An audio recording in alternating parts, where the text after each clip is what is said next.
एक गांव में एक युवक रहता था। उसका पूरा ध्यान साधु संतों की सेवा में लगा रहता था।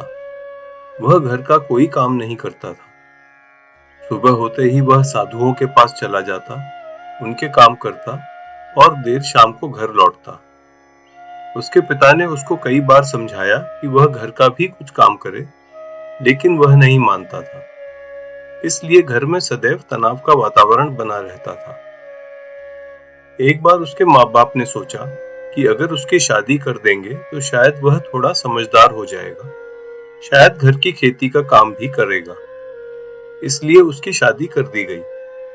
शादी के बाद उसका एक पुत्र भी हुआ, लेकिन उस युवक के चाल ढाल में कोई बदलाव नहीं आया। वह पहले की तरह पूरे दिन साधु संतों की सेवा में ही लगा रहता था।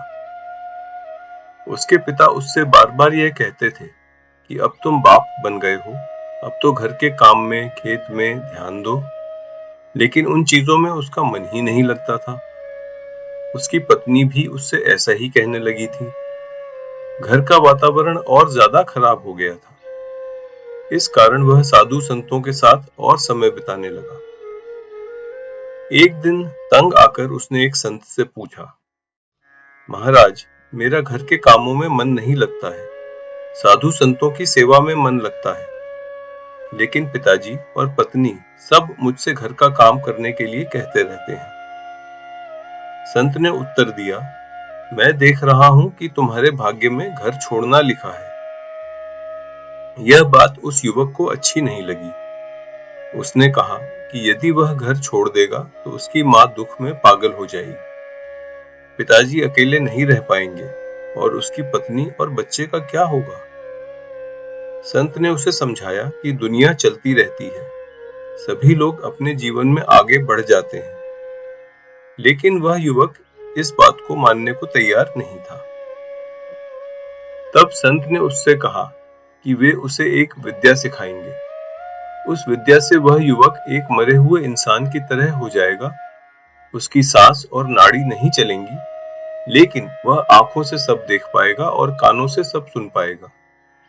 संत ने कहा कि इस विद्या के प्रयोग के बाद वह सच्चाई समझ जाएगा। संत ने उससे कहा कि वह घर जाकर इस विद्या का प्रयोग करे। उसके बाद संत खुद उसके घर आएंगे। तब वह युवक घर आकर ऐसे ही लेट गया। सभी घर वाले बहुत घबरा गए। उसकी सांस और नाड़ी जांच करके उनको यकीन हो गया कि वह मर गया है। वे सब दुखी होने लगे, लेकिन वह युवक उस विद्या के कारण सब देख पा रहा था और कानों से सब सुन रहा था। इतनी देर में संत ने भी घर में प्रवेश किया। संत से घर वालों ने कहा कि हमारा बेटा इतनी छोटी आयु में अकाल मृत्यु को प्राप्त हो गया है। तो संत ने एक तरह का नाटक किया।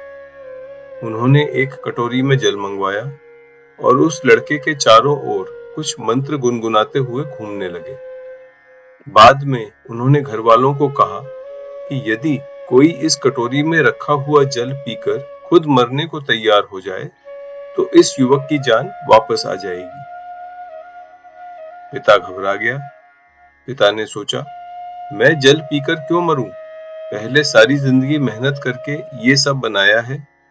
अब जब उसका आनंद लेने का समय आया है तो आप लोग कैसे सोच सकते हो कि मैं मर जाऊं? उस युवक की मां ने कहा, अगर उसके पिता जिंदा हैं तो मैं उनकी सेवा करने के लिए जिंदा रहूंगी, इसलिए मैं भी नहीं मरूंगी। अब सबका ध्यान उस युवक की पत्नी पर गया। पत्नी ने कहा, मुझे लगता है कि आप लोग यह चाहते हो कि मैं मर जाऊं, फिर आप लोग इसकी दूसरी शादी करवा दोगे। पर मैं तो अभी जवान हूं, मैं क्यों मरूं? मैं भी दूसरी शादी कर सकती हूँ। युवक सबकी बातें सुनकर समझने लगा कि कोई भी उसके लिए मरने को तैयार नहीं है और किसी को भी उससे सच्चा प्रेम नहीं है। फिर संत ने उस युवक की प्रदक्षिणा की और नाटक किया जैसे उसका कष्ट उन्होंने अपने शरीर में ले लिया हो। संत ने सबसे कहा, मैं इस युवक की मृत्यु अपने ऊपर लेता हूँ। मैं मरूंगा नहीं, लेकिन बीमार पड़ सकता हूँ, किंतु यह युवक जी उठेगा। ऐसा कहकर संत ने उस कटोरे का जल पी लिया। जल पीने के बाद वह थोड़ा लड़खड़ाने लगे, लेकिन युवक खड़ा हो गया। खड़ा होते ही वह युवक, जो अब तक जान चुका था कि कोई उसका अपना नहीं है, घर छोड़कर चला गया और उसके पीछे पीछे संत भी चल दिए। इस कहानी से हमें यह शिक्षा मिलती है कि हमारा सच्चा प्रेम सिर्फ भगवान से होता है। संसार में कोई किसी के लिए नहीं मरता है। यहाँ ज्यादातर प्रेम दिखावे के ही होते हैं। इसलिए हमें अपना काम करते हुए हर समय भगवान का नाम लेते रहना चाहिए। अंत में वह युवक घर छोड़कर रात दिन साधु संतों की सेवा में लग गया। अब उसकी आंखें खुल गई थीं। शीघ्र ही उसने संन्यास ले लिया और आगे जाकर मोक्ष प्राप्त किया। यह कहानी वृंदावन के संत श्री राजेंद्र दास जी ने अपने एक प्रवचन में सुनाई थी। हम उनके बहुत आभारी हैं। अगर आपको यह वीडियो पसंद आया हो तो कृपया लाइक बटन पर क्लिक करें, चैनल को सब्सक्राइब करें और इस वीडियो को अपने परिवार और दोस्तों के साथ शेयर करें। हमारे चैनल से अपडेट पाने के लिए कृपया बेल आइकन पर क्लिक करें। धन्यवाद।